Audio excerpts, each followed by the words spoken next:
ದೆಹಲಿಯಲ್ಲಿ ಇಂದು ಪ್ರಧಾನಮಂತ್ರಿ ಬಾಲ ಪುರಸ್ಕಾರ್ ಪ್ರಶಸ್ತಿಯನ್ನು ನೀಡಲಾಗಿದೆ. ದೇಶದ 17 ಮಕ್ಕಳಿಗೆ ವಿವಿಧ ಕ್ಷೇತ್ರಗಳಲ್ಲಿ ಸಾಧನೆ ಮಾಡಿರತಕ್ಕಂತಹ ಮಕ್ಕಳಿಗೆ ಈ ಒಂದು ಪ್ರಶಸ್ತಿ ಪ್ರದಾನವನ್ನು ರಾಷ್ಟ್ರಪತಿಗಳು ಮಾಡಿರುವಂತಹದ್ದು. ಕನ್ನಡದ ಕುವರಿಗೂ ಕೂಡ ಈ ಒಂದು ಪ್ರಶಸ್ತಿ ಒಲಿದು ಬಂದಿದೆ. ನಮ್ಮ ಜೊತೆ ಇದ್ದಾರೆ ಸಿಂಧೂರ ರಾಜ. ಇವರು ಮಂಗಳೂರಿನವರು, ಬೆಂಗಳೂರಿನಲ್ಲಿ ಓದ್ತಾ ಇದ್ದಾರೆ.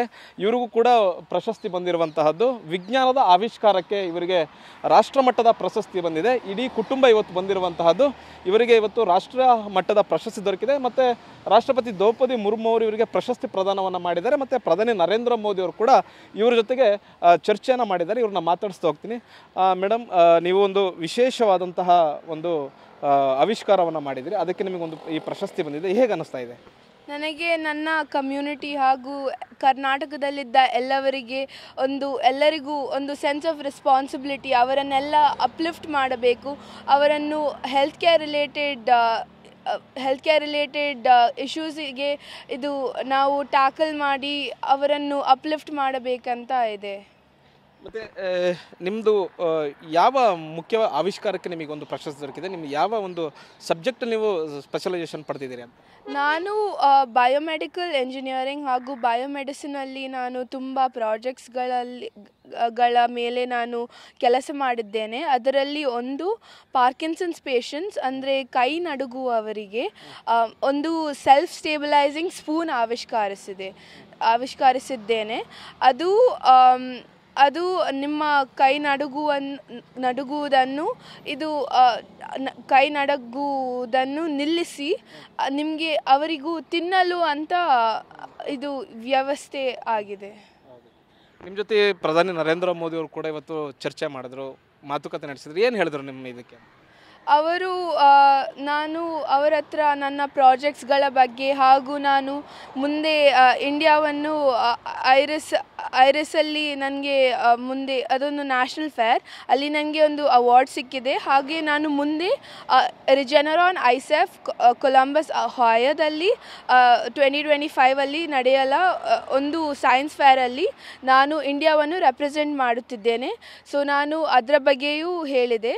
ಹಾಗೂ ನನ್ನ ಮುಂದಿನ ಗೋಲ್ಸ್ ಹಾಗೂ ನನ್ನ ರಿಸರ್ಚ್ ಎಷ್ಟು ಸಮಯ ತಗೊಂಡಿತ್ತು ಈ ಸ್ಟೇಜ್ವರೆಗೆ ಬರಲು, ಹಾಗೂ ಮುಂದಿನ ಡ್ರೀಮ್ಸ್, ಆಸ್ಪಿರೇಷನ್ಸ್ ಹಾಗೂ ಮುಂದೆ ಏನು ಮಾಡಬೇಕಂತ ಅವರ ಜೊತೆ ನಾನು ಶೇರ್ ಮಾಡಿದೆ. ನಿಮ್ಮ ಮುಂದಿನ ವಿಜ್ಞಾನದ ಆವಿಷ್ಕಾರಗಳು ಏನು ಪ್ಲ್ಯಾನ್ ಮಾಡ್ಕೊಂಡಿದ್ದೀರಿ ಅಂತ?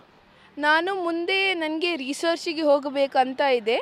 ನನಗೆ ಮುಂದೆ ಬಯೋಮೆಡಿಸಿನಲ್ಲಿ ಹಾಗೂ ಕಾಂಪಿಟೇಷನಲ್ ಕೆಮಿಸ್ಟ್ರಿಯಲ್ಲಿ ಹೋಗಬೇಕಂತ ಇದೆ. ಹಾಗೂ ನಮ್ಮ ರೂರಲ್ ಇಂಡಿಯಾ ಹಾಗೂ ಕರ್ನಾಟಕವನ್ನು ಮುಂದೆ ತರಬೇಕಂತ ಇದೆ, ಹಾಗೂ ಇಂಡಿಯಾವನ್ನು ಮುಂದೆ ತರಬೇಕಂತ ಇದೆ. ಸಿಂಧೂರ ರಾಜ ಅವರ ತಾಯಿ ಕೂಡ ಇದ್ದಾರೆ, ಅವ್ರನ್ನ ಮಾತಾಡ್ಸೋಗ್ತೀನಿ. ಮೇಡಮ್, ನಿಮ್ಮ ಹೆಸರು? ಶಿಬಾನಿ ರಾಜ. ಹೇಳಿ, ನಿಮ್ಮ ಪುತ್ರಿ ಇವತ್ತು ದೊಡ್ಡ ಸಾಧನೆ ಮಾಡಿದ್ದಾರೆ. ರಾಷ್ಟ್ರಪತಿ ಗೌರವ ಅವರಿಗೆ ಸಿಕ್ಕಿರುವಂತಹದ್ದು, ರಾಷ್ಟ್ರಪತಿಗಳೇ ಸ್ವತಃ ಅವರಿಗೆ ಪ್ರಶಸ್ತಿ ಪ್ರದಾನ ಮಾಡಿದ್ದಾರೆ. ಏನು ಹೇಳ್ತೀರಿ ಈ ಸಂದರ್ಭದ ಬಗ್ಗೆ? ತುಂಬ ಸಂತೋಷವಾಗ್ತಿದೆ ಸರ್. ಹಾಗೆಯೇ ನಮ್ಮ ಈಗಿನ ಪ್ರಧಾನಮಂತ್ರಿಗಳು, ರಾಷ್ಟ್ರಪತಿಯವರು ಮಕ್ಕಳನ್ನು ಗುರುತಿಸ್ತಿದ್ದಾರೆ. ಸಾಧನೆ ಮಾಡಿದವರಿಗೆ ಇದೊಂದು ದೊಡ್ಡ ಪ್ಲ್ಯಾಟ್ಫಾರ್ಮ್. ಹಾಗೆಯೇ ಇನ್ನು ಮುಂದೆ ಇಂತಹ ಸಾಧನೆ ಮಾಡುವವರಿಗೆ ಇದೊಂದು ಒಂದು ಇನ್ಸ್ಪಿರೇಷನ್, ಹಾಗೆ ಒಂದು ಎನ್ಕರೇಜ್ಮೆಂಟ್ ಸಿಗ್ತದೆ ಇನ್ನು ಮಾಡುವವರಿಗೆ. ಸಿಂಧೂರ ರಾಜ್ ಅವರ ತಂದೆ ಕೂಡ ಇದ್ದಾರೆ, ಅವ್ರನ್ನ ಮಾತಾಡಿಸ್ತೀನಿ. ನಿಮ್ಮ ಮಗಳು ಇಂಥ ಒಂದು ಸಾಧನೆ ಮಾಡಿದ್ದಾರೆ, ಇವತ್ತು ಪ್ರಶಸ್ತಿ ಸ್ವೀಕಾರ ಮಾಡಿದ್ದಾರೆ. ಹೇಗೆ ಅನಿಸ್ತಾ ಇದೆ ನಿಮಗೆ? It was very good actually. So I would like to extend my gratitude to everyone who supported her journey to receive this award actually. Thank you. ಅಕ್ಕನಿಗೆ ಇಂಥದ್ದೊಂದು ಪ್ರಶಸ್ತಿ ಬಂದಿದೆ, ಹೇಗೆ ಅನ್ನಿಸ್ತಾ ಇದೆ ನಿಮಗೆ? ನನಗೆ ತುಂಬ ಖುಷಿ ಅನ್ನಿಸ್ತಾ ಇದೆ. ನನಗೆ ತುಂಬ ಸಂತೋಷವಾಗಿದೆ. ನನ್ನ ಅಕ್ಕನಿಗೆ ತುಂಬ ಪ್ರೌಡ್.